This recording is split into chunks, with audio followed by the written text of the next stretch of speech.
Libreng tour o pamamasyal sa Intramuros, alokyan ng Department of Tourism para sa overseas Filipino workers na nagbabalik bansa at kanilang mga pamilya. Yan ang ulat ni Clazel Pardilla. Masipag, mahusay at disiplinado sa trabaho. Ganyan ang ating mga OFW na in demand saan man panig ng mundo. Pero awat muna sa 9 to 5, gig at hustle. Sabi nga nila, let's chill, wonder, and rustle. Presenting ang alok ng Department of Tourism na Pasyal Pamilya.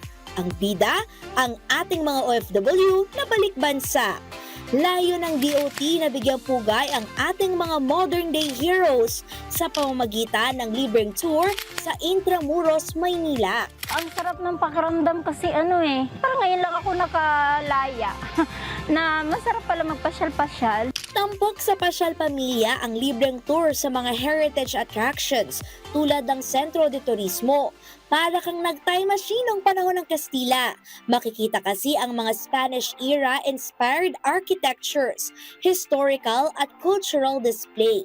Kasama rin sa tour ang makasaysayang Fort Santiago. Spot dito ang Footsteps Trail ni Dr. Jose Rizal, dungeons, mga lumang kanyon at ruins. Sumasalamin sa kwento noong digmaan, kabayanihan at pagmamahal ng mga Pilipino sa ating bayan. Dati kasi pag pumunta kami dito, picture-picture lang, picture-picture tapos sabay uwi. Ngayon may mapupulot ka na kaalaman sa ating history. Salamat po sa opportunity na to, especially sa ating Pangulo na si PBBM. Nais ng DOT na hindi lamang iparamdam sa mga OFW ang pagpapahalaga, pasiyahin at ipakilala ang mayamang kasaysayan ng bansa.